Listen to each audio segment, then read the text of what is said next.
Hello to you. The American and Russian presidents have signed a treaty committing to the biggest cuts in nuclear weapons since the Cold War ended 20 years ago. Long-range warheads will be cut by about a third. But for many, the significance is not in the numbers, but in the new start both leaders say it represents, and the warning they gave to any nation seeking nuclear weapons. President Medvedev signaled greater Russian support for increased pressure on Iran. The BBC's Gavin Hewitt was at the signing in Prague. In Prague, a day of history. The motorcades of two Cold War adversaries snaked through the old streets. The leaders of America and Russia were here to sign the most comprehensive reduction in nuclear weapons in 2 decades. In the ornate surroundings of Prague Castle, they signed a treaty that will reduce their nuclear arsenals by a third over 7 years. Launches will be limited, verification stepped up. There was no mistaking the warmth between these two men. President Obama had promised to hit the reset button on relations with Russia. That has clearly happened. I want to thank my friend and partner, Dmitry Medvedev.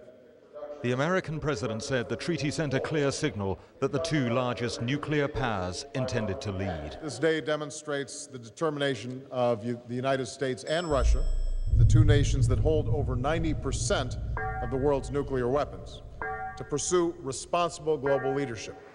The Russian president, too, saw this as a truly historic moment. The most important fact is that there are no winners or losers. It's what you might call a win-win situation. It's truly clear what has happened. Both sides have won. And a message was sent to Iran, which is suspected of seeking nuclear weapons. Sanctions may well be on the way. My expectation is that we are going to be able to secure strong, tough sanctions on Iran this spring. On one level, today changes very little. America and Russia will still be able to wipe each other out several times over. But what it does to underline President Obama's ambition for a nuclear-free world, and that may just persuade other countries not to join the nuclear club. Gavin Hewitt, BBC News, Prague.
Hello, I'm Tom Bearden, Association of Distinguished American Scientists, United States of America. I'd like to talk to you about some unknown Soviet superweapons. Weapons the Soviets have secretly developed, deployed, and tested around the world. Weapons that have escaped the recognition of Western scientists, intelligence agencies, and news media. These unusual Soviet-directed energy weapons are so powerful that, as Nikita Khrushchev stated in 1960, they could wipe out all life on Earth if unrestrictedly used. The weapons I am referring to use electrogravitation and a heretofore unknown type of electromagnetic wave, the time-reversed or phase conjugate wave. These strange weapons also are based on electrogravitation. They change electromagnetic force and energy into gravitational force and energy, and vice versa. Electrogravitation was contained in James Clerk Maxwell's original theory of electromagnetism, but it was struck out of the theory by Oliver Heaviside after Maxwell's death. In this short briefing, I want to tell you about electrogravitation, which I call scalar electromagnetics. The Soviet Union calls it energetics. I'd like to show you what electrogravity is, how it works, and how it's been weaponized by the Soviet Union. The frightful new Soviet weapons are far more powerful than nuclear arms. I will explain how these hidden weapons have been a Trojan horse, secretly driving the disarmament negotiations between the U.S. and the Soviet Union. I will also explain the trap being set in the present nuclear disarmament proposals and agreements that have so electrified the world. The nations of the world are tired of protracted Cold War and the unending series of small wars and deaths. Every free person yearns for true disarmament and true peace. Yet we simply must not be lured to our destruction by a cleverly concealed Trojan horse. If true peace is to be obtained in the negotiation card game, we must force out into the hard light of day the cards that are actually being held by the parties to the negotiations. That is precisely what I propose to do in this presentation. I urge you to listen to the material presented and then make up your own mind. We are at a decisive crossroad in human history. If we carefully take the correct road, there is still hope for the survival of the peoples of the earth. If we thoughtlessly take the wrong road, then the past two great world wars were child's play compared to the destruction that will inevitably come. Let us start now with the lost unified field theory of James Clerk Maxwell. We will present just a little technical material, then get into the main presentation. Please bear with me. Maxwell's original theory was expressed in quaternion-like mathematics. In the quaternion theory, when vector operations sum or multiply to a zero resultant, a scalar component may remain. Indeed, the scalar remainder is a function of the vector components of the zero resultant system. For example, suppose we have a circuit or device which creates a cross product of two vectors. Say, for example, the electric fields of two single frequency electromagnetic waves. Further, suppose we feed in two interacting identical waves so that the cross product of their E fields results. In conventional electromagnetics, using vector analysis, the output, of course, is a zero resultant E field. That is, the two E fields interacting in that fashion will not translate or push charged matter, such as electrons. Now suppose that the magnetic fields of the two waves also are identical and also interact to produce a cross product. Again, a zero resultant magnetic field results, and so this system of magnetic vectors will not swirl charged matter such as electrons. Classically, we have been taught that when charged matter is not pushed or translated away or swirled, there is no electromagnetic field acting on it. That is not necessarily true at all. In fact, the charged matter may be subjected to a squeeze compression or a stretch rarefaction electromagnetically without translating or swirling it. In the case of our two identical vectors, in the physical world, the stress of one vector pushing on another produces a squeeze or stretch. This squeeze, without translation or swirl, is gravitational in nature because dynamically it increases and decreases the local energy of the vacuum by adding its own energy. It simply represents an oscillation of the local virtual particle flux of vacuum. In our example we used, this squeeze wave is captured by the scalar component of the quaternion. So Maxwell's original quaternion theory contained the ability to convert electromagnetic forces to electromagnetic squeezes or to gravitation. After Maxwell's death, a single scientist, Oliver Heaviside, finished vector analysis. He then single-handedly translated Maxwell's theory into his new vectors. Heaviside simply discarded the bothersome scalar component of the quaternion to ease his calculations. In so doing, he unknowingly discarded electrogravitation. Now, gravitation is simply enfolded and trapped electromagnetic energy. Rigorously, it is electromagnetic squeeze. It is like pressure in a gas. Electromagnetic energy, on the other hand, is simply the outfolded contents of gravitational energy. It is like the bleed off of gas pressure through an opening in a pressurized container. Gravitational potential consists of the locked up or locked in electromagnetic force fields. An electromagnetic force field is a single unlocked bleed off of standing squeeze or stress waves of gravitational potential. Gravitational waves are standing waves, scalar electromagnetic wave systems with zero E and B field resultants. A zero vector wave passes through the electron shells of an atom into its nucleus. There, the electrogravitational wave is absorbed, raising the potential of the nucleus to an excited state. The excited nucleus then decays, emitting a time-reversed scalar wave back through the electron shells. Thus, electrogravitational waves are exchanged between the nuclei of atoms primarily. This is a continual process between all nuclei of the universe.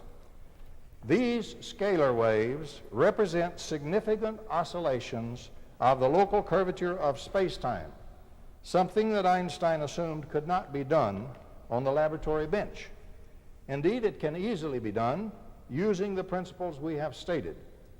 The Soviet Union discovered electrogravitation shortly after World War II and developed a secret armada of powerful superweapons based upon it.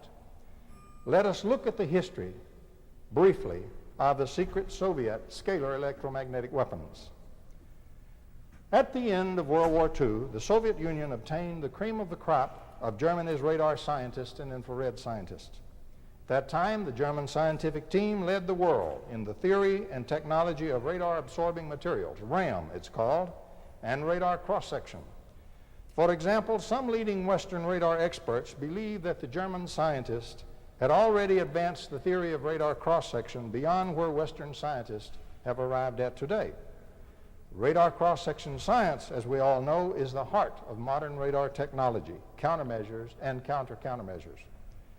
The theory of RAM technology is precisely what is needed to develop and design phase conjugate mirrors for radar frequency bands. A phase conjugate mirror is simply a nonlinear material that is capable of producing a time-reversed or TR wave in direct response to a received or absorbed ordinary wave. The mirror may also be powerfully pumped with energy to produce a very large amplification of the emitted time-reversed wave. Just after World War II, the Soviets mounted a truly massive program to obtain and review all the scientific literature of the West. This material was completely re-examined and digested in a deliberate search for a major new technological breakthrough area. Absolutely nothing similar to this has ever been done in the West. By 1950, the Soviets had discovered phase conjugation and the time-reversed wave in their radar programs using the German radar scientists. The time-reversed wave itself is a solution to the wave equation, and hence the phenomenon is universal to all waves and frequency regions under appropriate nonlinear circumstances. It has been done, for example, with sound waves. It is not a matter of frequency, but it can apply to any kind of wave at any frequency. We stress the fact that the Soviets have always led the rest of the world in many nonlinear aspects of science and mechanics from the beginning. Thus, by the mid-50s, the Soviets mounted an intensive national development program on these radar time-reversed wave weapons. The Soviet Union has now had the equivalent of some 7 or 8 Manhattan projects back-to-back in the development, stockpiling, and deployment of TR wave weapon systems. At least 5th generation Soviet TR weapons have been developed and deployed, and they have been hot tested to include actual destruction of free world missiles and aircraft. This is a matter of the greatest importance to the free world, and one which Western intelligence, scientific, and news communities have largely missed. We particularly stress that the time-reversed wave phenomenon is a universal phenomenon of nature. It is not just a fluke and not just a nonlinear optics phenomenon. It is a general solution to the wave equation, and as such applies to every kind of wave: electromagnetic, sound, magnetohydrodynamic, mechanical, and other radiating systems all exhibit the phenomenon under the appropriate nonlinear conditions. Hundreds of Western papers dealing with time-reversed waves are now in the open scientific literature, most of them dealing with nonlinear optics. However, the principles are well established and known to apply to waves in general. Now, a time-reversed wave has startlingly different weapon capabilities compared to a normal electromagnetic wave. Such a wave is stimulated in a nonlinear material by a strike or an emergence or an absorption of a regular positive time wave.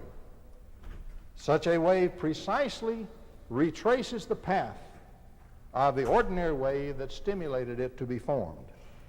So it possesses what is in effect an invisible wire through space back to the original position of whatever emitted that stimulus wave. Further, the time-reversed wave really is time-reversed. It does not dissipate or spread its energy. Instead, it continually converges upon its invisible backtracking path. It does not diverge in contradistinction to normal electromagnetic waves. Now, this characteristic makes it ideal to use in firing slugs of electromagnetic energy, what are called electromagnetic missiles, against a distant target, even one that is thousands of miles away from the emitter. Using several simple schemes, particularly pumped four-wave mixing, extremely large amplification of the time-reversed wave can be cheaply and readily accomplished. A startling weapons capability therefore emerges when amplified TR waves are generated in response to the received weak signals from a distant target. First, if any signal at all can be received from that distant target, a return time-reversed signal of extreme power can be delivered directly to that target. Almost all of the transmitted time-reversed wave energy will arrive at and in that distant target, even through a highly nonlinear medium or under scattering conditions. Hardly any of the energy will be lost en route. If the target is fast-moving, a lead correction signal can be calculated and added to steer the return path. Second, real-time holography can readily be accomplished using time-reversed waves and without first making holograms. In addition, by using pumped four-wave mixing, as much energy as one desires can be placed into the distant hologram, including even negative energy, which cancels an equal amount of positive energy. Powerful geometrical forms, balls, shapes, hemispherical shells, and so forth, of electromagnetic energy can be created at a distance quite readily by interferometry or crossed beam techniques using time-reversed waves. Since the TR wave carriers do not disperse with distance, these interference energy forms can be assembled by crossing TR wave beams at great distances, even at thousands of miles.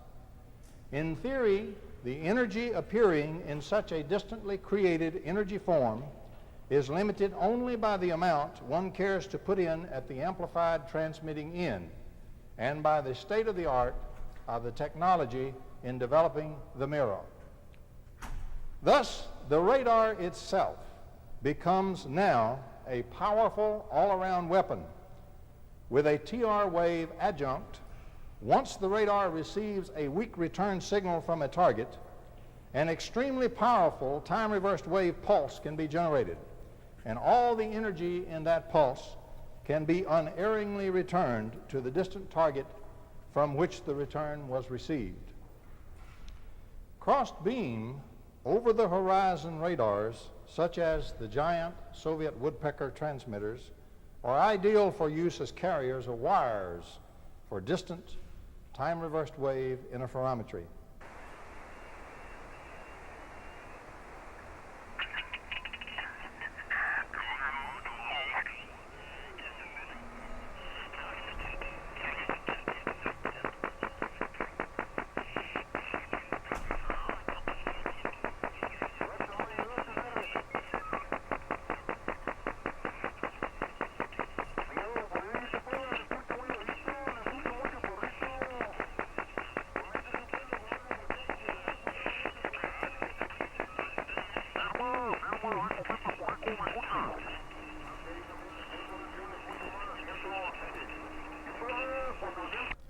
Even a passive receive-only radar may be used together with a TR wave adjunct to accomplish the same directed energy destruction of the distant target emitting the signals received by the radar.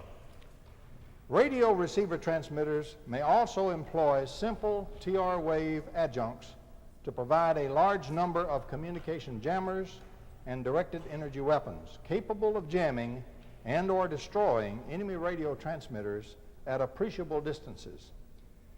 The Soviets have intensely developed such time-reversed wave weapons since the 1950s.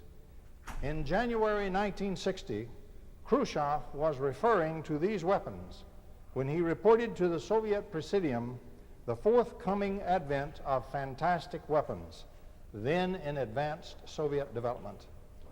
Prior to Khrushchev's announcement, the Soviets had begun radiating the U.S. Embassy in Moscow with scalar electromagnetic waves and phase conjugate energy, modulated upon weak microwave carrier beams. Later, these beams were used to induce illnesses and blood changes in embassy personnel. We will shortly discuss how the Soviets could induce disease at a distance electromagnetically. The microwave radiation continued intermittently in spite of the objections of several U.S. presidents. U.S. scientific studies failed to comprehend what was being done. The embassy radiation was and is a high-level Soviet intelligence probe. Stimulate and affect the U.S. ambassador, a high-level target. Attention by the CIA, NSA, State Department, DIA, the U.S. President, and so forth is guaranteed. Puzzled, they will turn to the U.S. scientific community for an explanation. The scientific community will try to explain the microwave radiation using the best of its knowledge. By the U.S. counteractions taken or not taken at the U.S. Embassy site, the Soviets knew with 100% certainty whether or not the U.S. had discovered time-reversed wave weapons, electromagnetic disease control, and so forth. And they knew whether the U.S. had developed defenses against such weapons. Since the beginning, of course, U.S. counteractions, or the like of them, at the U.S. Embassy have consistently revealed to the Soviets the true status of U.S. knowledge of scalar electromagnetics. The U.S. has shown that it has no knowledge of, and hence no defenses against, time-reversed wave technology and the electrogravitation that accompanies it. Soviet TR wave radar weapons also provide a convenient mechanism for accomplishing nuclear weapon kill.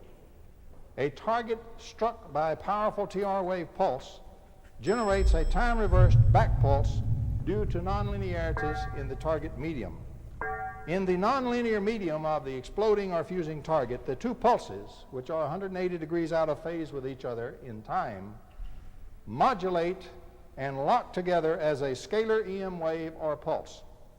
This scalar EM pulse has zero electromagnetic force field resultants, but it is a violent fluctuation of the local energy density of space-time. Rigorously, it is a local gravitational pulse wave by definition. Further, it is far more powerful than normal gravitational waves since the stress is in the time dimension. And when you stress the time dimension or change the stress on the time dimension, you curve space-time very much in general relativity. This scalar EM pulse does not react with the orbital electron shells of an atom, but passes directly into the nucleus and is absorbed there. This raises the nucleus to an excited state, increasing its potential or trapped energy. If the nucleus cannot withstand this increase in potential energy, it directly fissions. If the nucleus withstands that potential, it then immediately decays from the excited state by simply emitting a time-reversed electromagnetic wave. Now, any radioactive nucleus is already teeter-tottering toward nuclear decay, so to speak, and it will instantly decay radioactively when struck by a significant scalar potential pulse. Thus, a TR wave radar weapon can deliver a powerful TR pulse against a distant vehicle carrying a nuclear warhead, and the resultant electrogravitational pulse penetrating the nuclear material of the warhead will electrogravitationally explode it in a full-order nuclear detonation. Therefore, when using such weapons, extreme care must be taken to avoid inadvertently pulsing one's own nearby nuclear weapons or nuclear material. In attacking distant ground targets, one must be careful not to detonate nearby nuclear weapons, nuclear power plants, or stored nuclear material, even at some distance from the target. Otherwise, large-scale nuclear fallout will be experienced over a wide area from the resulting explosions, and unacceptable boomerang self-damage to the attacker himself may be incurred. The more powerful the TR wave pulse employed, the greater the safety separation between the struck target and stored nuclear material must be to prevent the unacceptable boomerang large-scale nuclear fallout. Now, because of extensive Western nuclear deployment, up to now the Soviet Union has been unable to heavily bring to bear its giant TR wave weapons. Their extensive use would inevitably detonate many of the Western nuclear weapons in place. The resulting worldwide nuclear fallout would devastate all nations, including the Soviet Union. And that is precisely what is driving the sudden and sweeping nuclear disarmament campaign by the Soviet Union. It sees a golden opportunity to thin out Western nuclear deployment and free the restraints on using its giant continent-busting scalar electromagnetic weapons. Large TR wave interferometry weapons, such as the woodpecker signals and systems, usually first produce very powerful scalar EM standing wave beams by continuously transmitting into the carrier beam both a normal EM wave and its phase conjugate. These two beams, 180 degrees out of phase in the time dimension, but not in the space dimension, are modulated or locked together to produce a standing zero EM vector resultant electrogravitational wave.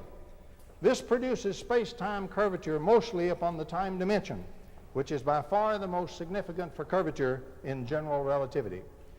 Interference of two of these standing scalar EM wave beams in the targeted area, plus internal scanning within individual EM components of the beams by other transmitted modulation signals, allows electromagnetic effects of either electromagnetic energy or time-reversed electromagnetic energy to be produced and controlled at very precise locations within the broad interference area.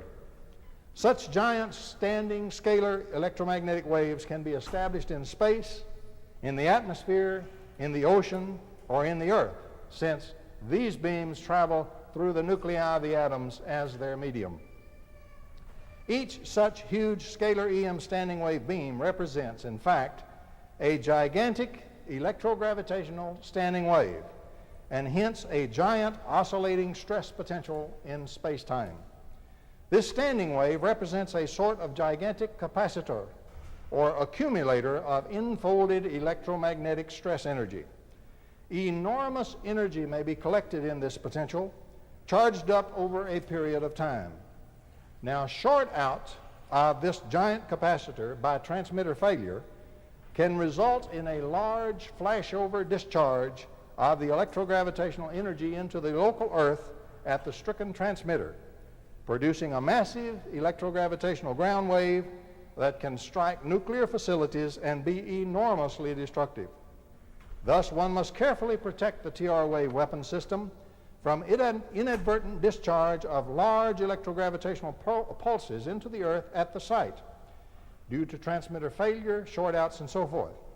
Otherwise, one's own nuclear weapons or facilities may be exploded, even at some distance, by the electrogravitational pulse ground wave that is produced. One's communications and electronics installations, for example, can be knocked out at even greater distance. For example, in the winter of 1957-58, one or more large Soviet TR wave prototype weapons at Kishtim, near the Urals, suffered catastrophic transmitter failure, discharging a powerful scalar electrogravitational pulse into the Earth. This huge electrogravitational pulse struck the atomic waste stored nearby, causing all the radioactive nuclei to immediately decay. In other words, the nearby atomic waste exploded, just as interrogated personnel from the region reported. Deadly radioactive contamination spread across a major region of the Soviet Union by fallout, and the area is strongly contaminated to this day. After this accident, the Soviets developed much more elaborate safety circuits and devices and implemented them into their time-reversed wave weapons. Even so, in April 1986, the explosive eruption of a reactor at Chernobyl was almost certainly caused by an accidental catastrophic failure of a large time-reversed wave woodpecker transmitter about 30 kilometers away. The sudden failure of the east-to-west woodpecker transmitter was positively detected in the field by engineer William Bice. All safety circuits at the site would have been instantly activated, desperately and slowly draining off the huge standing wave potential built up by that weapon. The Soviets would also have immediately shut down the nearby reactors at Chernobyl as a precaution. However, in a shutdown reactor, the radioactive uranium fuel rods are still physically present. Some hours later, the transmitter safety devices finally failed, and a much smaller, though still significant, remnant electrogravitational pulse was discharged into the Earth, spreading out in a ground wave. The first radioactive material it encountered was the fuel rods in one of the hapless, shut-down Chernobyl reactors. The fuel rods received the electrogravitational pulse and violently erupted in a burst of radioactivity, rupturing the plant. Had the full electrogravitational pulse escaped that stricken transmitter, all 4 reactors at Chernobyl would have violently exploded, and extensive and deadly nuclear fallout would have rained down over a wide area of the Earth. Had the reactors not been shut down and the control rods inserted full in to dampen the radioactivity, a far greater radioactive eruption, probably a nuclear explosion, of the struck reactor would have occurred. In the middle of the 8.8 magnitude earthquake that hit 6 weeks ago in Chile, the biggest earthquake anywhere in the world in 50 years. What we did not know at the time of that quake was that in the middle of that giant quake, there was a team of American officials inside that country, inside Chile, on a top secret mission to save the world from nuclear disaster. It sounds melodramatic, right? It's actually not an exaggeration. In the days before that earthquake hit, a team of U.S. officials were in Chile on a mission to secure 40 pounds of radioactive, highly enriched uranium. They were to obtain it, secure it, and transfer it safely to the United States, all in secret. This 40 pounds of highly enriched uranium was being stored at 2 facilities. Now, 40 pounds of this stuff is considered to be enough to destroy part of a major city if it were detonated, which would not be the hardest thing in the world to do. So you obviously can't just pick this stuff up, throw it in a suitcase, and hop on a plane back to the United States. U.S. and Chilean officials had to extract the uranium racks from these ionized pools they were stored in. They then transferred them into specially designed casks. The casks were lined with 8 inches of lead and steel to keep the uranium safe in transit. 60 tons of metal were used to secure just 40 pounds of uranium. Package and handle this stuff the wrong way, and you can set off a spontaneous nuclear chain reaction. Time magazine reports it was only 12 hours after the team got the uranium into those casks and surrounded it with 1,500-pound protective impact limiters. Just 12 hours after that, the giant 8.8 impact, aka earthquake, hit. Well packed for shipping, the uranium was safe in the quake. If there had been a spontaneous nuclear chain reaction, you probably would have heard about it by now. But the earthquake did render totally unusable the port that these scientists were going to use to ship out this secret nuclear cargo. After a recon mission that involved the head of the Chilean nuclear agency personally driving himself to one uranium site to check on its safety, the scientists worked through the night to find a new escape route. They decided to use a port 50 miles to the north of the one they had initially planned. Cue a dark of night convoy to the new port through an earthquake-ravaged countryside with no electricity in a desperate attempt to get this uranium out of the country safely. Again, all while keeping it secret. Despite major aftershocks, the uranium made it to the new port safely. But then, more drama. One of the cranes that was being used, look at this, one of the cranes being used to hoist this unstable, highly radioactive material onto the American ship malfunctioned, sent the container swinging, flying out of control just yards above the deck. Ultimately, they regained control, and the uranium was loaded onto two specially outfitted double-hulled American ships. They put it on two ships so they would have split the material, so neither of the ships would be carrying enough highly enriched uranium to make a bomb. The ships then embarked on a 2.5-week Coast Guard escorted journey to the United States, including an ulcer-inducing trip through the Panama Canal.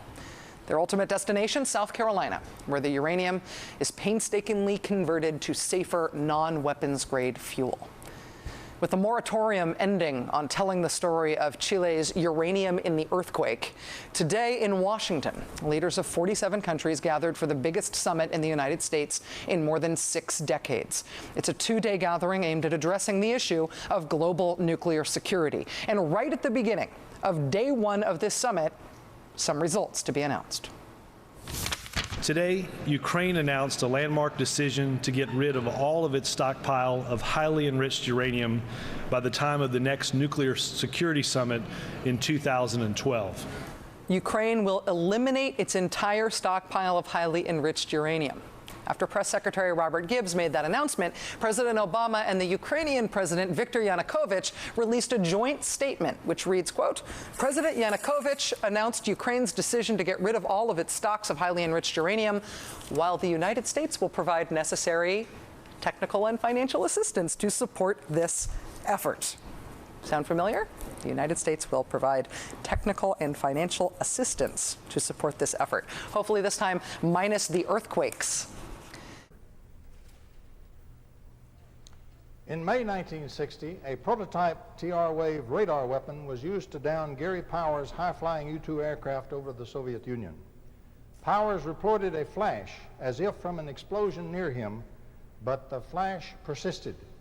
This is almost certainly the signature of a TR-wave weapon. In April 1963, the first large strategic Soviet TR-wave weapons became operational on site. These weapons were used to electromagnetically deaden the electrical controls of the USS Thresher atomic submarine on April the 10th, 1963, and they were also used to produce a huge underwater electromagnetic blast 100 miles north of Puerto Rico on April the 11th, 1963. Since scalar electromagnetics travels directly through the nuclei of materials, the ocean is transparent to scalar EM beams. Soviet Admiral Gorshkov publicly stated on at least one occasion that we have made the oceans of the world transparent. Since the 1960s, the Soviets have possessed a 100% effective defense against U.S. and European strategic bombers and missiles, just as they stated in the 1968 Soviet book, Military Strategy. The early systems deployed in the Soviet Union were mid-course and terminal phase systems. The Soviets also relied upon additional TR-wave weapon systems deployed as adjuncts to radar systems aboard research ships and trawlers to be able to attack U.S. missiles and bombers in their launch and early mid-course phase. Huge light phenomena from the extensive testing of these ship-mounted scalar EM Soviet weapons have been observed at sea for decades. Hundreds of incidents of Soviet tests of these TR-wave weapon systems have been observed around the world and reported in the open literature as puzzling or anomalous light phenomena. These Soviet defensive TR-wave weapon systems also easily accomplish, as we said, nuclear weapon kill. Further, by their nature, they have long provided an antidote to counter the stealth aircraft technology. The thousands of deployed older Soviet radars using TR-wave adjuncts become totally new weapons, having startling and unsuspected capabilities against missiles and aircraft. For that reason, the Soviets happily continue to operate and maintain a number of these older systems that, by Western radar standards, are seemingly obsolete. By adding a TR-wave adjunct, however, each of these radars immediately becomes a microwave-directed energy weapon of formidable power. In the 1960s, to turn our attention to other matters, the Soviet scientist Blail Koznachiev and his researchers accomplished enormous experimentation and proved that cellular death and disease of any type whatsoever could be transmitted and induced electromagnetically. It follows that this team would have gone on secretly to phase conjugate or time reverse the death photon signals to show that any cellular death or disease can be reversed or cured electromagnetically as well. The latter work would have been done under the auspices and tight control of the Soviet KGB, since all phase conjugation or time reversed weapons are under that agency for development, deployment, and employment. Now, obviously, the electromagnetic antidote work of Koznachiev was not published because it provided a powerful counter-biological warfare capability of great strategic importance to the Soviet Union. Thus, in the late 1960s, the Soviet Union became the only nation on Earth to achieve the capability of rapidly developing, within 1 or 2 hours, an electromagnetic antidote for any lethal new biological warfare viruses or bacteria of any kind whatsoever. The Soviets also developed the capability for mass treatment in this fashion of both the civil population and its military forces personnel. Now, independent verification of the Koznachiev death photons effect has been accomplished in West Germany at the University of Marburg, in Australia at the University of Sydney, and in the United States. Koznachiev now works directly with a secret Soviet research organization in the outskirts of Moscow. At this facility, microwave-directed energy weapons are feverishly developed. The clear implication is that microwave weapons, such as the giant woodpecker over-the-horizon radar systems, are being modified to deliver cellular death and disease patterns against targeted distant populations even halfway around the Earth. Now, this kind of effect has been proven. In the 1960s and early 70s, a French inventor, Antoine Priore, built and tested several large electromagnetic devices that cured thousands of cases of terminal cancers and leukemias in laboratory animals. It also cured sleeping sickness. He worked with members of the prestigious French Academy of Sciences. His work was funded by the French government and presented to the French Academy by Robert Courier, head of the biology section. Priore's work was suppressed in the mid-70s and lost when he died. Priore used a plasma to accomplish multi-wave mixing and phase conjugation, or time reversal. His time-reversed curative signals used a powerful rippling magnetic field as a carrier, as a wire, so to speak. The magnetic field guaranteed penetration of every cell in the body, even in the bone marrow, and that was necessary to reach a blood disease such as leukemia. The rippling of the magnetic field guaranteed penetration of the cell's atomic nuclei by nuclear magnetic resonance.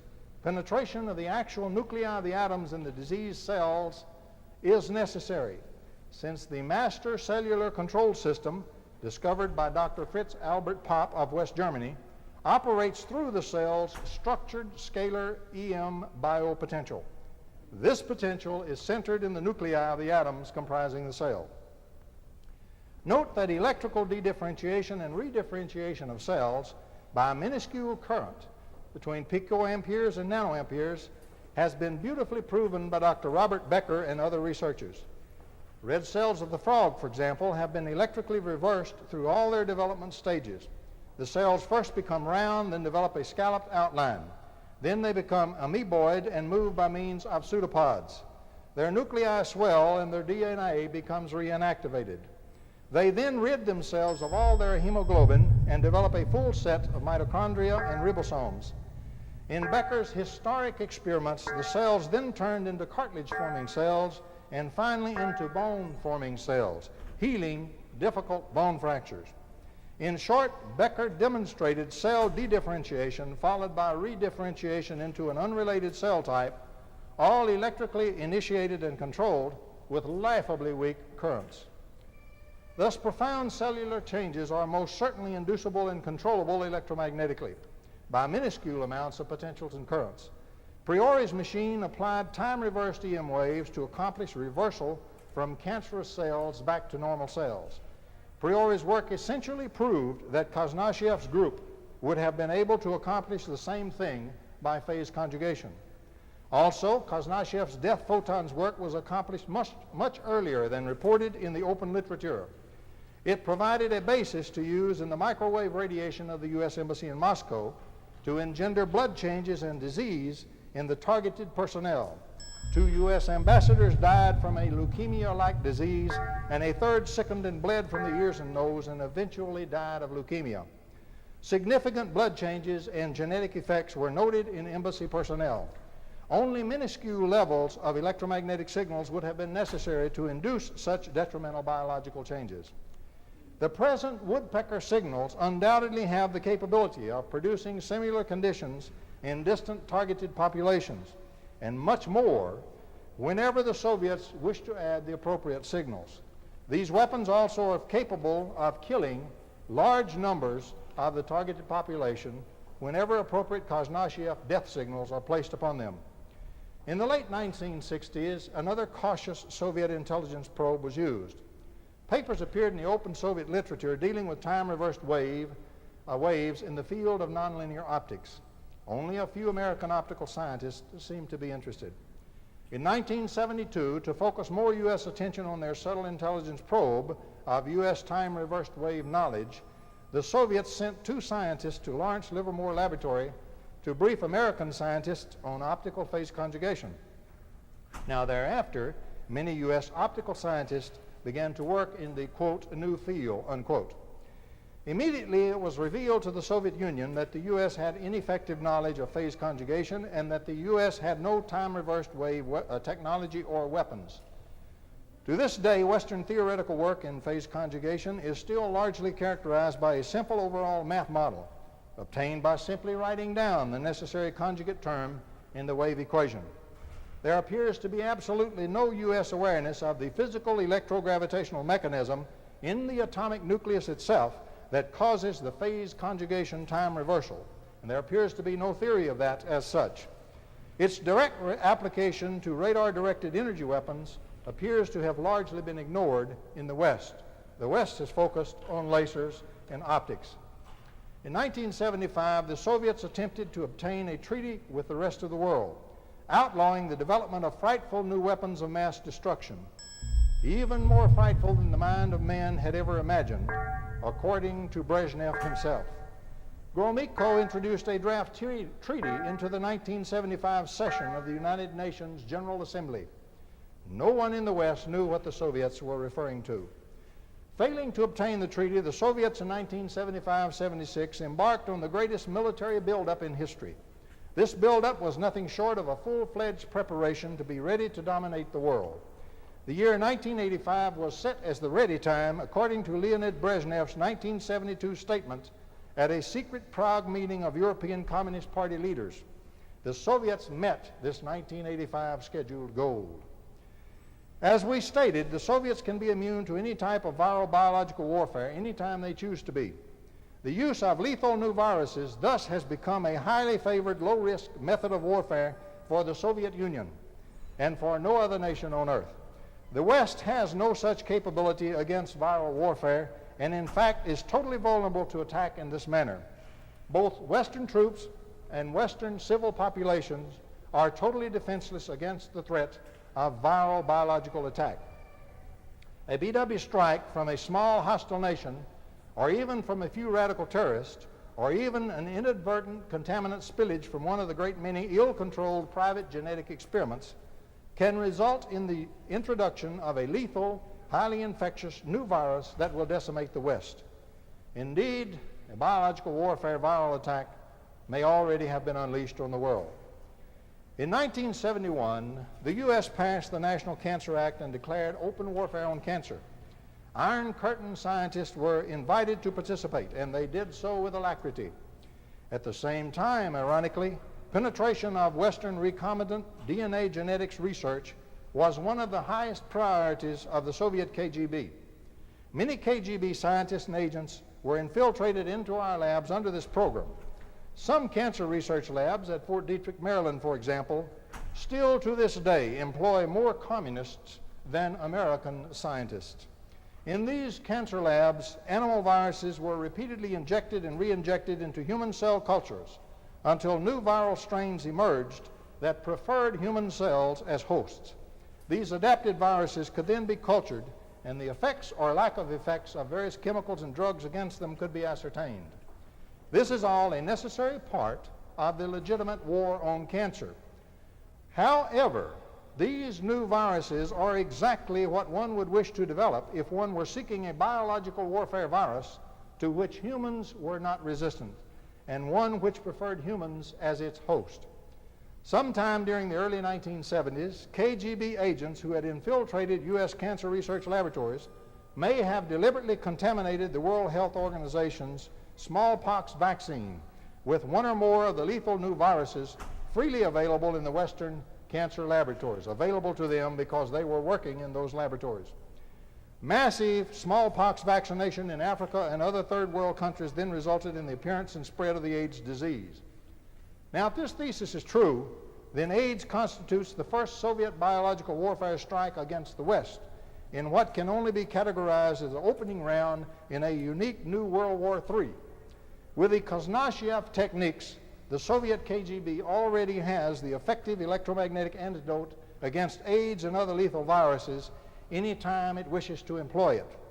Some Soviet citizens may die with AIDS, however, to serve as a deception plan and conceal the true Soviet electromagnetic anti-biological warfare capability.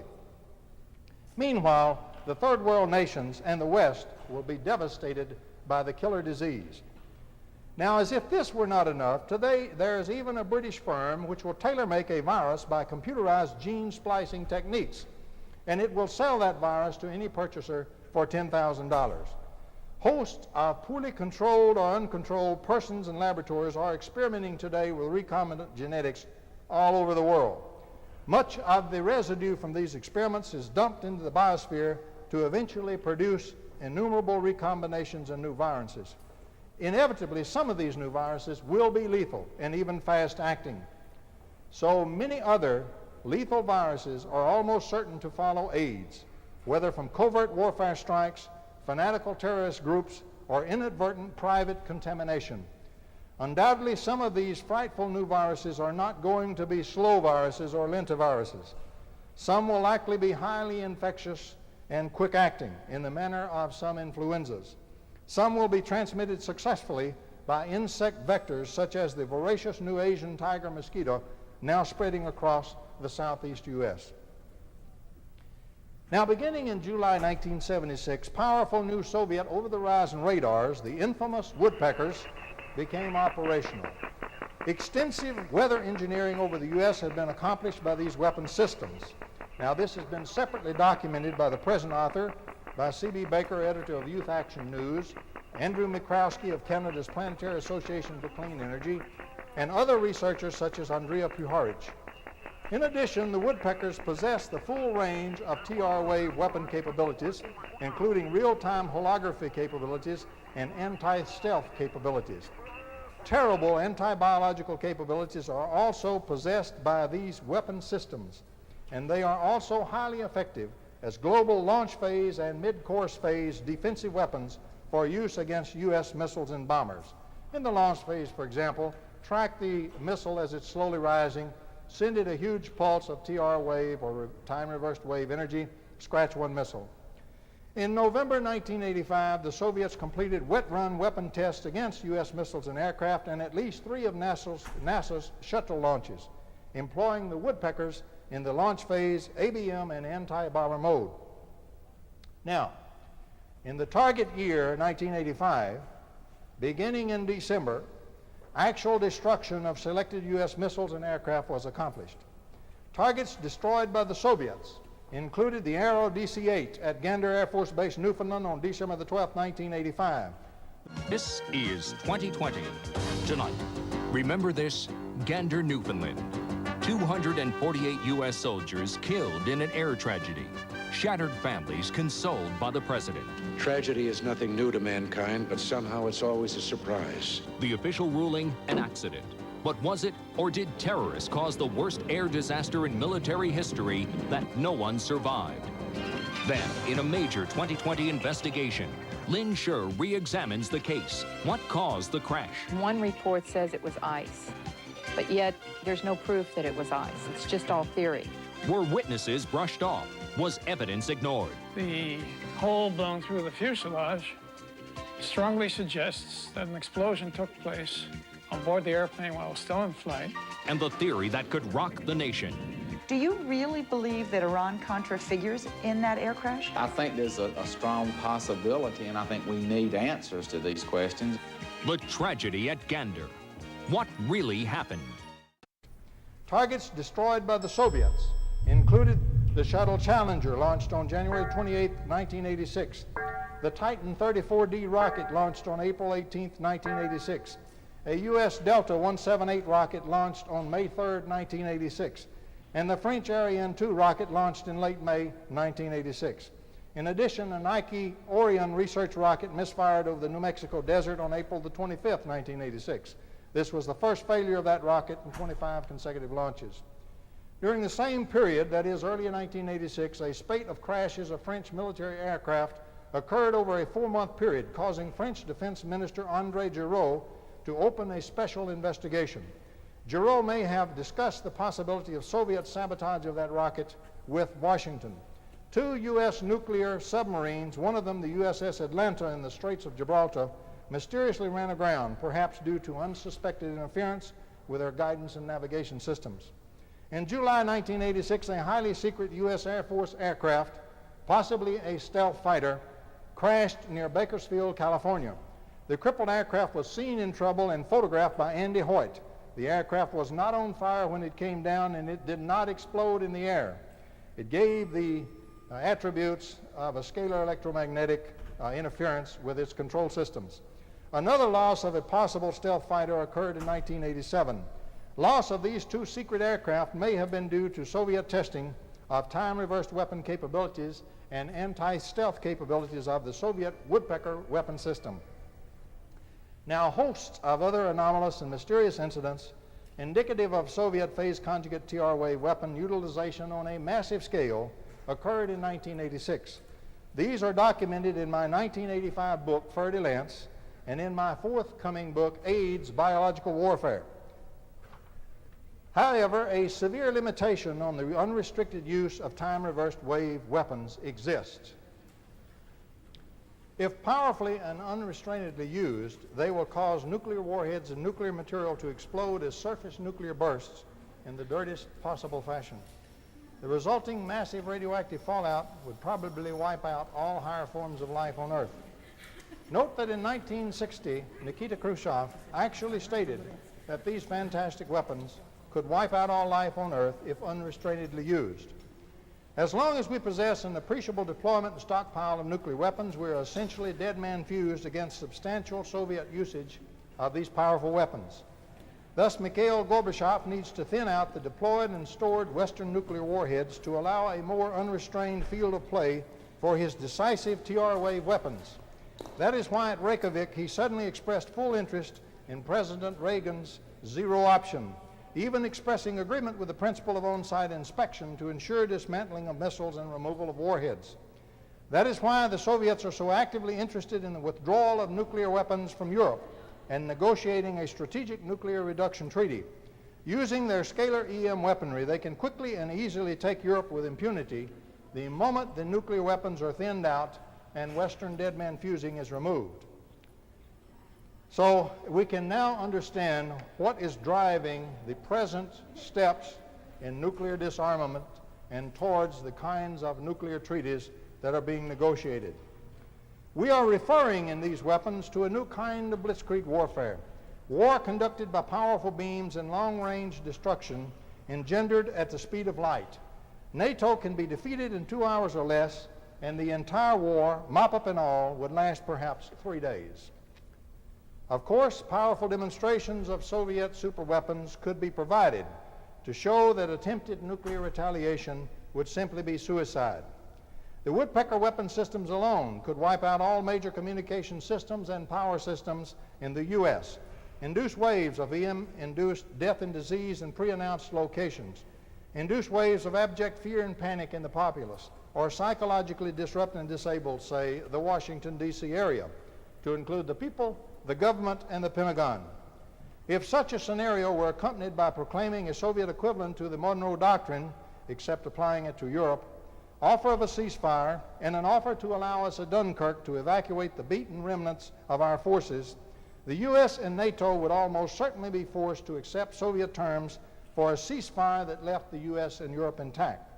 In fact, the U.S. Congress, reacting with alacrity to accept this sudden and apparently miraculous Soviet leniency and avoid the destruction of the world, would probably play a leading role in dictating acceptance of the surprisingly liberal Soviet terms. An agreement with the Soviets to mutually withdraw many of the nuclear missiles from Europe has now been signed by the President of the United States. Its ratification by the Congress or by the Senate is imminent. When the missiles are sufficiently thinned out, the preceding scenario or some variant of it is very likely to occur. There remains, however, one fly in the Soviet ointment, the U.S. Strategic Defense Initiative, or SDI. Presently, Western scientists apply phase conjugation primarily to keep laser energy beams intact and on the target at great distances.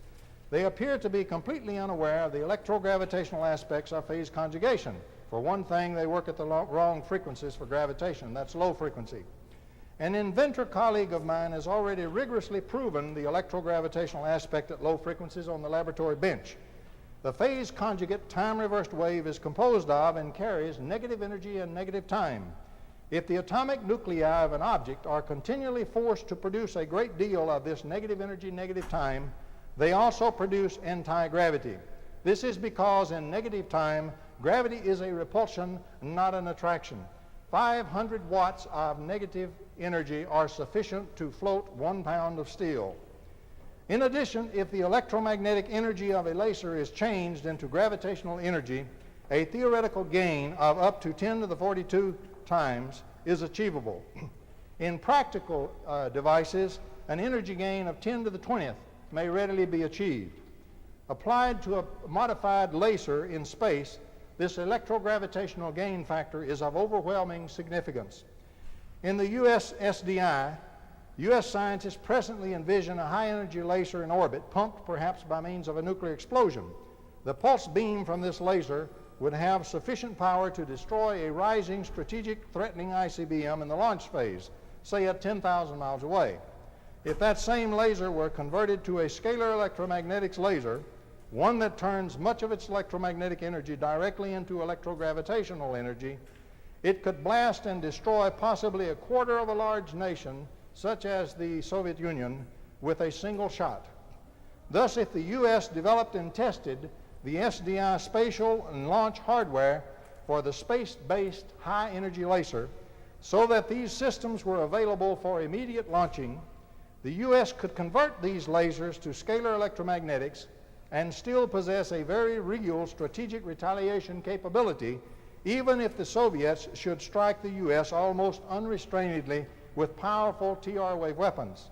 If the U.S. then launched several of these modified space laser systems when attacked, it could still get off a few shots at Russia and destroy her before all the space lasers could be destroyed by Soviet counterweapons.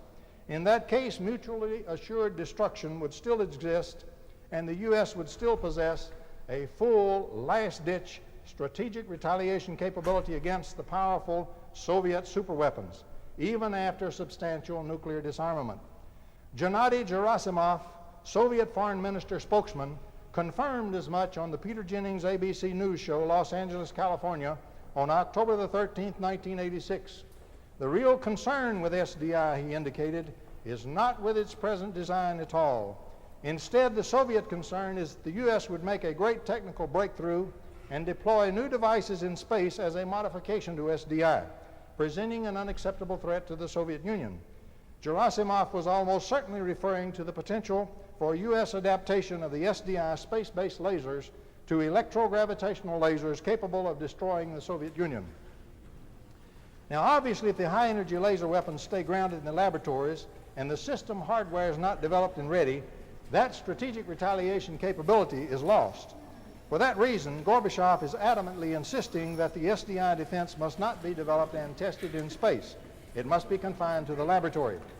If Gorbachev can prevent the development and testing of the space-based high-energy laser and get the Western nuclear weapons thinned out, he immediately holds the decisive winning hand. The moment he holds it, he will most certainly use it.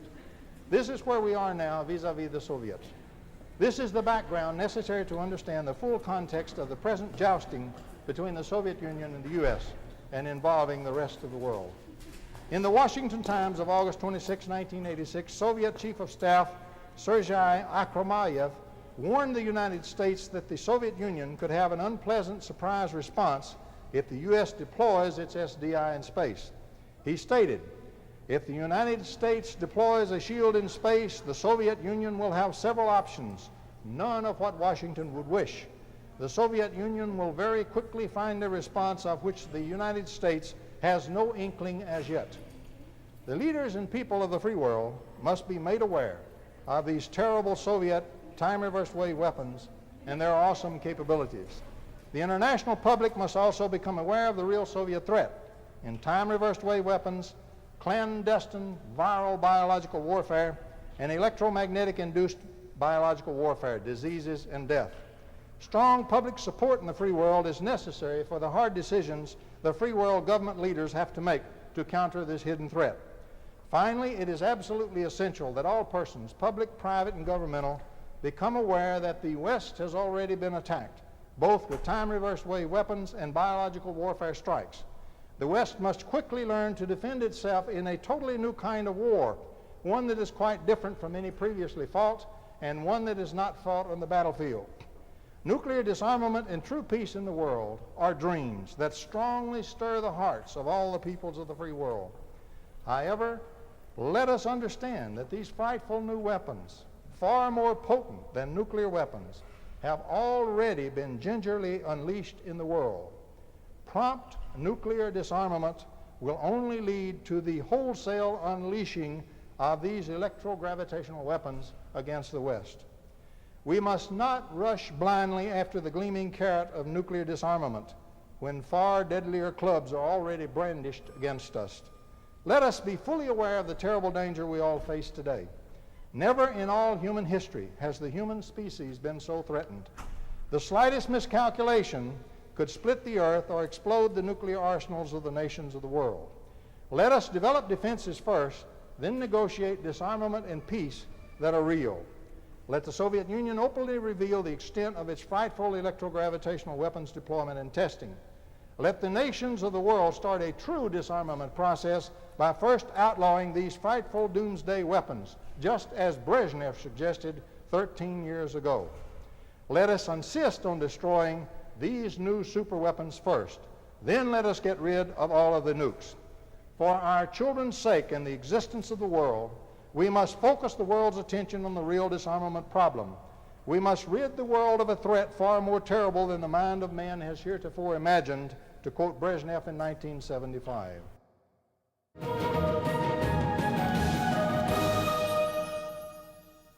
Despite constantly being told that we live in an age of freedom of information, there are still occasions when governments act without our knowledge, often in the name of national security, such as tests on new weapon technology like planes, tanks, or even missiles. Our next mystery concerns a strange explosion in a remote area of the Australian outback, which led one man on a 2-year search for the truth. His search took him around the globe, from Washington to Tokyo and Australia.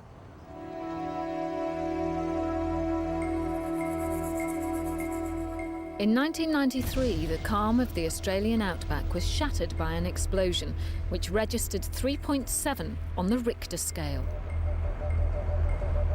Geologist Harry Mason had been working in the region for nearly 30 years. He decided to investigate. I began to research this, but I had no idea where this was going to go. I mean, I was researching a fireball, an explosion, an earthquake, which we thought was a meteorite impact. This has taken me right around the world. It's gone into a whole new universe of weapon systems and skullduggery and espionage, and I'm afraid the data is tending more and more towards these horrific new weapons of war, which unfortunately most people on the planet don't know exist, and I think it's high time people did know they exist. So what had happened? Earthquakes are non-existent in this part of the goldfields. It hasn't had any in Aboriginal memory or in seismic recorder memory since 1900. So got pretty excited about this. This was going to be a fantastic thing to research. I decided that what was necessary was to get out there in the field to hunt down any eyewitnesses, and we're talking a very large area, so that was not easy. But I finally got lucky and located a number of Aboriginal witnesses who had seen this whole thing from start to finish. All right, that's mine. What he saw was a sort of a light coming from the west, went straight over the top of us. There's a whistling noise with it. Just a big bang and lit everything up. Most of them all thought it was the end of the world. What's going on? We heard a bang and the earth sort of shook. We had eyewitness reports of a fireball flying through the sky. There was a huge flash of light and a massive earth tremor. Now, it seemed pretty reasonable that a very large chunk of rock had flown in from space and impacted on the ground, and that this had caused the earthquake, and that was the end of the story. From combining all the evidence, Harry pinpointed the location of the explosion to a remote sheep station, where he found another witness. One night I was laying in bed, and next minute this thing started coming over from the south, and it's hit the ground and made a bang, and it's left the light right up in the sky and stayed there for hours. Now, the clincher really is Kelman's evidence for when this thing ended. It turned off as if someone threw a light switch. One moment it was there, the next moment it wasn't. And you're starting to really wonder, this is one hell of a strange kind of meteorite. If it was a meteorite at all. One way of solving this argument was to actually go out there and find an impact crater.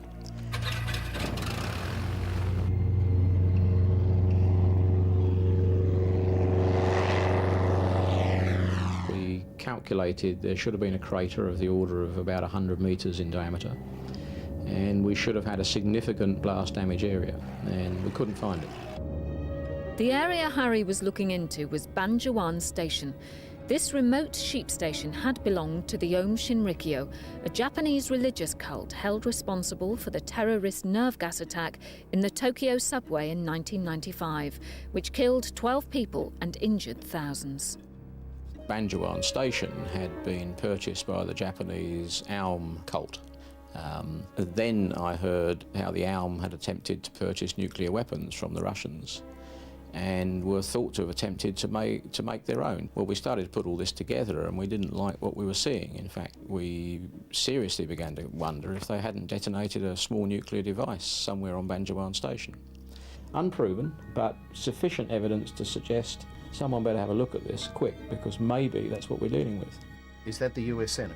There was sort of a hushed silence at the other end. I knew I'd hit something. It was like, oh Christ, please send everything you've got right now. The US Senate had been investigating the Aum's activities ever since the Tokyo subway attack. What we know about the Aum indicates that they could, if they put their mind to it and their efforts to it, could develop weapons of mass destruction. The significance of the Tokyo gas attack was that this was no longer a hypothetical threat. The Aum Shinrikyo was the first group that used chemical weapons on an innocent civilian population. The genie was finally out of the bottle. They killed people, and they were trying to kill hundreds of thousands of people. In October '95, we were contacted by an individual who brought to our attention the fact that there was a mysterious explosion that occurred at or near where the Ohm had operated. Normally my reaction to an incident like this would have been deep skepticism, but because the Ohm did things that a year or two before I would have thought was total fiction, I had to take it seriously.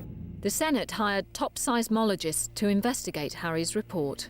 We were able to determine that it wasn't a nuclear weapons test based on the signature, the characteristics of the seismic signal. And the signature seemed to be more similar to that of an earthquake rather than that of an explosion. The problem with that is we don't normally associate earthquakes with objects flying through the sky, loud noises, and bright flashes of light that light up the night.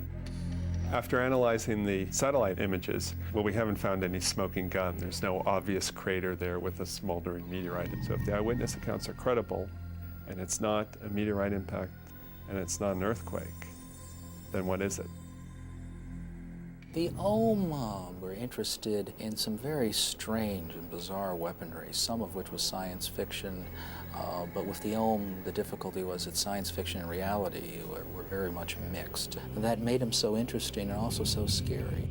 The Senate had discovered that the Ohm were interested in the work of a scientific pioneer called Tesla. Tesla, you say?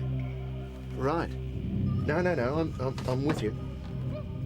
Well, instant red flag went up here because, as it happens, I'm a bit of a Tesla buff. I have a lot of Tesla's books and books about Tesla.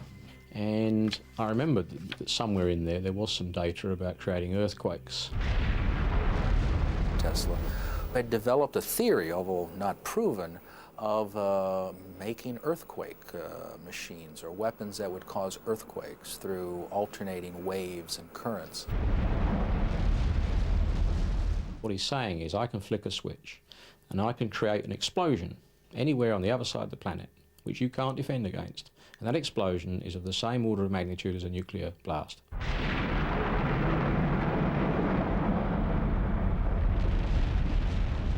Could this have been an intentionally manufactured earthquake? I don't know of any way of remotely triggering earthquakes. There is certainly no credible scientific or geophysical mechanism for remotely generating earthquakes. At this point, a scenario like that would still be science fiction. 2 years after he started his investigation, Harry still feels he hasn't found the answer. I'm quite prepared to be wrong. Let's look at the various scenarios that may be involved here. Meteorite impact, problem, no crater. Earthquake, fine, but there's a problem. How do we explain the moving fireball and the huge explosion? I'm the only person who's actually taken the trouble to go out to Banjuan, interview the witnesses and gather the evidence. And I am convinced that there is something far more sinister has happened out there and is happening in the Australian outback. These are the only traces left of the Ohm's occupation of Banjuan Station. Their leaders are now on trial, but in spite of this, John Sopko believes that the mysterious events in Australia might signal the nature of terrorism of the future. The Ohm Shinrikyo itself is no longer a threat. The Japanese authorities have effectively eliminated that threat by arresting hundreds of individuals, seizing their assets, and putting on trial all of their major leaders. What still is a threat is an Ohm-like group that could be anywhere. It could be in England, it could be in Australia, it could be in the United States. And it may not be led by a semi-blind Buddhist acupuncturist. It could be anyone who could do it. Because now weapons of mass destruction can be made by an individual in their bathtub and can be used. And so the motive of individuals and the potential for their use is out there.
he's really riding the crazy train to Crazy Town. Population, crazy.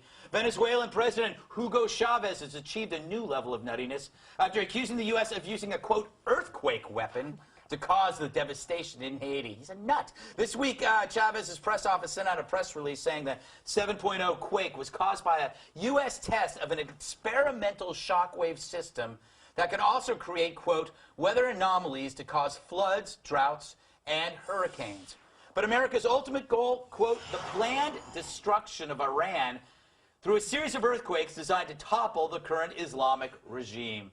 Alarming indeed. Also alarming Chavez's appetite for kittens. Oh, no. Yeah, see, tell you. Anyway, can we see tape of Chavez making a statement to the media?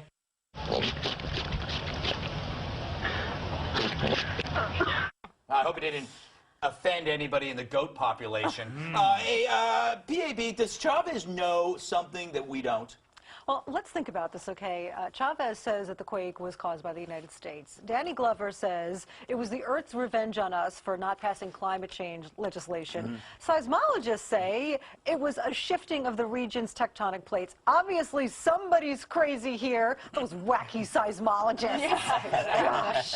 Just them. Bill, shouldn't we be kind of, I don't know, flattered to think that they think we have this kind of technology? Absolutely. I wanted to say that we also control the moon and the sky and the weather as well. I mean, I could not be more flattered, Greg. This makes us look awesome. Yeah, this is a horrible thing that he's saying, obviously, but should we laugh it off, Kimberly, or should we, you know, bomb the crap out of him? Yeah, we should send another earthquake, maybe his way. That would be more effective than to Haiti, because he just makes no sense. In preparation for the show, I Wikipedia'd like paranoid, schizophrenic, and I also took a couple extra Flintstone vitamins. So I think I'm well prepared for the show, and especially to discuss Hugo. Yeah, it is Hugo in his head. Hey, Ron, I got to ask you, here's the big question, at least in my troubled, drug-addled mind. Why aren't his Hollywood cronies, the people that you always see him with his arm around, Sean Penn's and the Glovers in the world, denouncing him for this? Because in a sense, if they don't, they're agreeing with him. I think they probably do agree with him because, like Chavez, they get most of their intelligence about the U.S. government from watching Hanna-Barbera cartoons. I do too, though. Yeah, what's wrong with that? That's true. Bill, doesn't it really hurt his he has a big, heavy anti-U.S. crusade, and when he goes off the deep end like this, it hurts it. He must know that. Well, he controls the media. So it's not just him saying that. It is tabloids, wall after wall of clever headlines. I can't repeat them because they're in Spanish, so they don't make any sense to me. All talking about our earthquake machine and perhaps our control of the moon. Like, look, he'll say it and then the media will regurgitate it, Greg. And repetition, finally the people believe about our earthquake machine. And then we sell them one. I love the earthquake machine. I saw it on QVC last night. Half off. Oh, really? Ron, you have a comment? Yeah, Bill, he just used restaurant Spanish. I'd love to hear it in restaurant Spanish, you know. Was that sort of Spanglish? Earthquake, machine, maquino.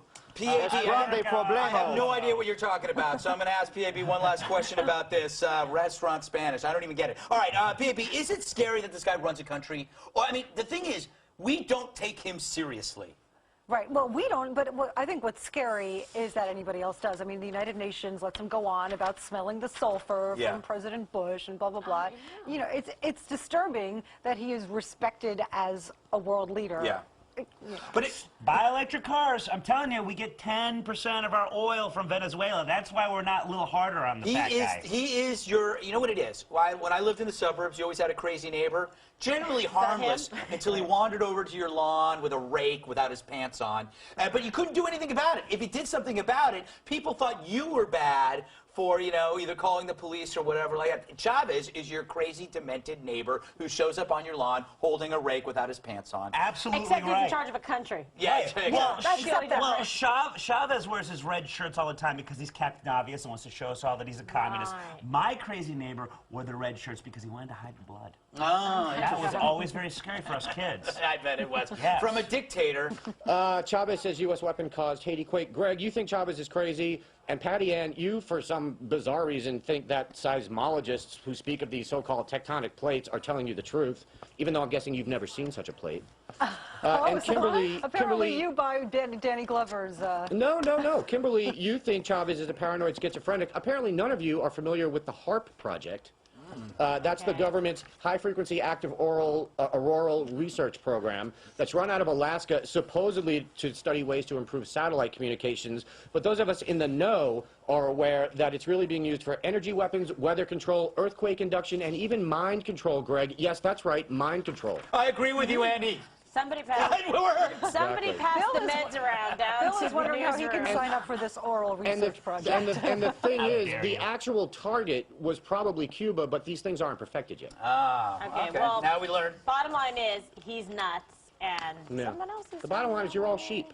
Yeah. And you just believe that the government doesn't do things like this, like cause earthquakes and control your mind.